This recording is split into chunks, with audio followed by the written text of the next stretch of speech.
हाँ तो दोस्तों, इस वीडियो के अंदर हम सुपर आयरन फाउंड्री के आईपीओ के बारे में बात करेंगे और जानेंगे कि इस आईपीओ के अंदर आपको अप्लाई करना चाहिए या नहीं। चलिए शुरू करते हैं। तो देखिए, सबसे पहले हम ये जानेंगे कि ये कंपनी कब स्टार्ट हुई है। तो ये जो कंपनी है 1988 में ये कंपनी स्टार्ट हुई है, यानी कि ऑलमोस्ट अगर हम बात करेंगे अराउंड 36-37 ईयर्स ये कंपनी को स्टार्ट हुए हो चुके हैं। अब अगर हम कंपनी के बिजनेस की अगर हम बात करेंगे तो देखिए, अलग अलग तरीके की जो कास्टिंग्स वगैरह होती है और जो पाइप फिटिंग्स वगैरह होती है वो ये कंपनी में यहाँ पे बनाती हुई नजर आती है।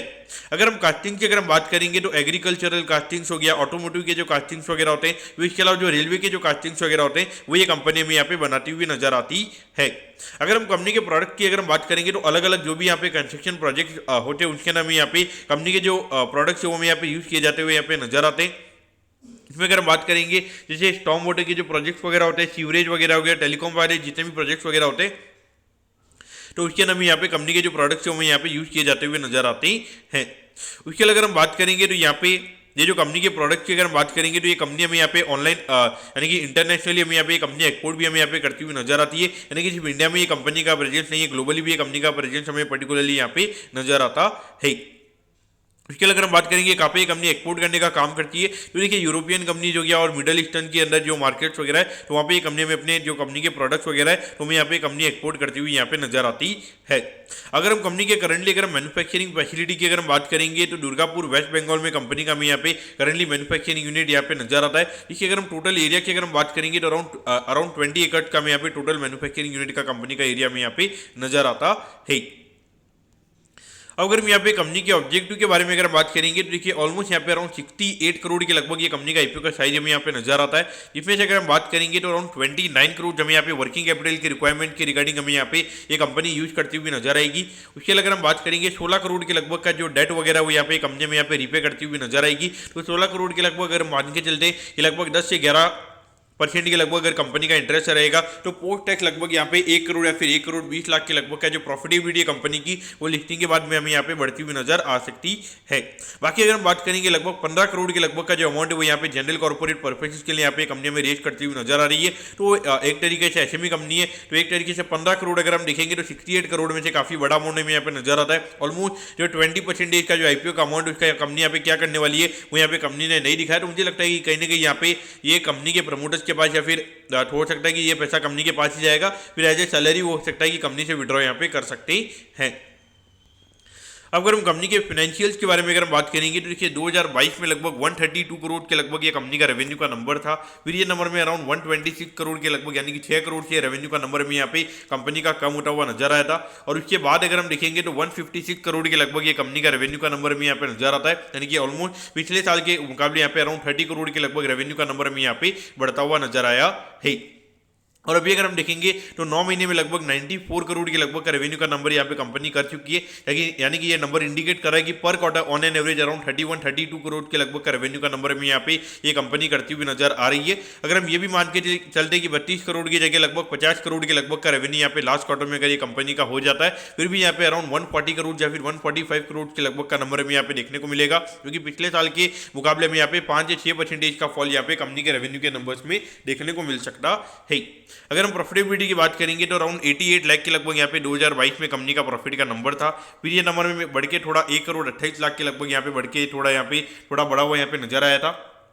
उसके बाद में अगर हम देखेंगे तो पिछले फाइनेंशियल ईयर में अराउंड 3 करोड़ 94 लाख के लगभग का प्रॉफिट यहाँ पे कंपनी ने कमाया है। और अभी देखिए 9 महीने में सीधा एकदम से 9 करोड़ 53 लाख के लगभग का प्रॉफिट यहाँ पे कंपनी ने दिखाया है, क्योंकि मुझे लगता है कि बिल्कुल भी यहाँ पे पॉसिबल नहीं है। मुझे लगता है कि कहीं की जो कंपनी के नंबर्स हैं वो यहाँ पे डेफिनेटली मुझे पर्टिकुलरली इन्फ्लेटेड यहाँ पे नजर आते हैं। क्योंकि अगर हम देखेंगे जो कंपनी का मार्जिन हार्डली 2 या 2.5% के लगभग था, एकदम से जब कंपनी का आईपीओ आ रहा है तो एकदम से यहाँ पे कंपनी के नंबर्स कैसे 10% का नेट प्रॉफिट मार्जिन यहाँ पे कंपनी का कैसे हो सकता है।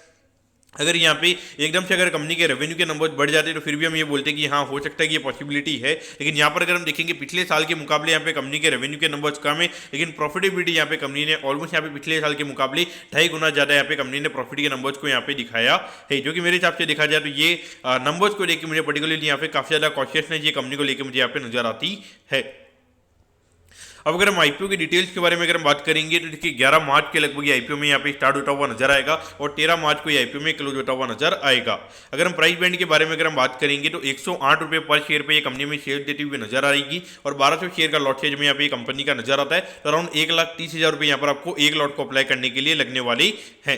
अगर हम इश्यू साइज की अगर हम बात करेंगे अराउंड 68 करोड़ 5 लाख के लगभग का यहाँ पे आईपीओ का इश्यू साइज हमें यहाँ पे नजर आता है और ये पूरा पैसा कंपनी के पास में जाता हुआ नजर आएगा। और देखिए अभी मार्केट इतना डाउन है तो इसमें एक नेगेटिव फैक्ट ये आईपीओ का ये और है कि यहाँ पे कोई भी एंकर और क्यूआईबी कोटा नहीं है। अराउंड 50% के जो शेयर वो यहाँ पे रिटेल कोटा के पास में जाते हुए नजर आएंगे, यानी कि ऑलमोस्ट यहाँ पे अराउंड 34 करोड़ के जो शेयर्स वो यहाँ पे रिटेल कोटा के पास में जाते हुए नजर आएंगे। अब अगर हम लिस्टिंग की अगर हम बात करेंगे तो बीएसई के एसएमई प्लेटफॉर्म पे ये कंपनी में लिस्ट होती हुई नजर आएगी। अगर हम यहाँ पर आईपीओ के टाइम टेबल के बारे में अगर हम बात करेंगे तो देखिए 17 तारीख को आपको पता चल जाएगा कि आपको अलॉटमेंट मिला ही, अगर अलॉटमेंट नहीं मिलता है तो 18 तारीख को रिफंड मिल जाएगा और 18 तारीख को आपके डीमैट अकाउंट में शेयर आ जाएंगे अगर आपको अलॉटमेंट मिलता है और 19 तारीख को ये कंपनी में लिस्ट होती हुई नजर आएगी। अब अगर हम यहाँ पे कंपनी के वैल्यूएशन के पैरामीटर्स की अगर हम बात करेंगे तो देखिए यहाँ पे ऑलमोस्ट यहाँ पे वैल्यूएशन के पैरामीटर्स में मेरे हिसाब से पर्टिकुलरली कोई बात करके मतलब नहीं है। अराउंड कुछ 250 करोड़ के मार्केट कैप पे ये कंपनी का आईपीओ में आता हुआ नजर आ रहा है, लेकिन मेरे हिसाब से ये आईपीओ को क्लियर कट अवॉइड करना चाहिए क्योंकि जो कंपनी के नंबर्स की अगर हम बात करेंगे तो वो टोटली हमें यहाँ पे इन्फ्लेटेड नजर आते हैं। और उसके अगर हम बात करेंगे तो ये जो अभी करंट जो मार्केट में सिचुएशन है जहाँ पे लिक्विडिटी का काफी बड़ा इश्यू में पर्टिकुलरली नजर आता है, तो ऐसे में अगर मार्केट में अगर लिक्विडिटी नहीं होती जिस दिन कंपनी की लिस्टिंग होती है तो वहाँ पे कहीं ना कहीं 20-25% के डिस्काउंट पे कंपनी में नीचे खुलती हुई नजर आ सकती है। लेकिन देखिए वैसे तो ये बीएसई पे आई थिंक ये कंपनी लिस्ट होने वाली है तो वहाँ पे 20% से ज़्यादा नीचे ये कंपनी में खुलती हुई नजर नहीं आएगी, लेकिन फिर भी देखिए 20% यानी कि अराउंड 1,30,000 पे 20% भी अगर आपका जाता है तो वहाँ पे कहीं ना कहीं सीधा आपको 26,000 के लगभग का लॉस वहाँ पे हो सकता है। मेरे हिसाब से देखा जाए बड़ा इश्यू अगर खुल भी जाएगा तो 5 से 6% अभी मैक टू मैक 10% के प्रीमियम भी कंपनी में खुलती हुई नजर आएगी, लेकिन 10% के लिए 20% का रिस्क लेना मेरे हिसाब से डेफिनेटली कोई लॉजिक वाली बात हमें यहाँ पे नजर नहीं आती है। कोई कंपनी में इतनी ज़्यादा इंटरेस्टिंग नहीं है, मेरे हिसाब से क्लियर कट अवॉइड करना चाहिए। जो कंपनी ने ये साल के जो 9 महीने के नंबर दिखाए उसको यहाँ पे बिल्कुल भी आपको यहाँ पे ट्रस्ट नहीं करना चाहिए। वो नंबर को अगर आप ट्रस्ट करके अप्लाई करते हो मेरे हिसाब से कहीं ना कहीं यहाँ पर आपको लॉस होने के जो चांसेस है लिस्टिंग पे वो यहाँ पे डेफिनेटली हो सकते हैं। हाँ, और जो लोग बहुत यहाँ पे कह रहे थे कि उनको एसएमई का आईपीओ नहीं लगता है तो वो लोग ये हो सकता है कि उनको देखना है कि एसएमई का आईपीओ लगता ही नहीं लगता है तो वो लोग यहाँ पे लगा सकते हैं। उस पॉइंट से देखा जाए मेरे हिसाब से टोटली अवॉइड करना सही रहेगा। मैं 100% आईपीओ को अवॉइड करने वाला हूँ। तो मैं कहता हूँ कि सुपर आयरन फाउंड्री के आईपीओ के बारे में आपको सब कुछ समझ में आ गया होगा। अगर आपकी कोई भी क्वेरीज है आप कमेंट कीजिए, मैं जरूर आपके कमेंट पर रिप्लाई करूँगा। ओके दोस्तों, thank you, have a nice day.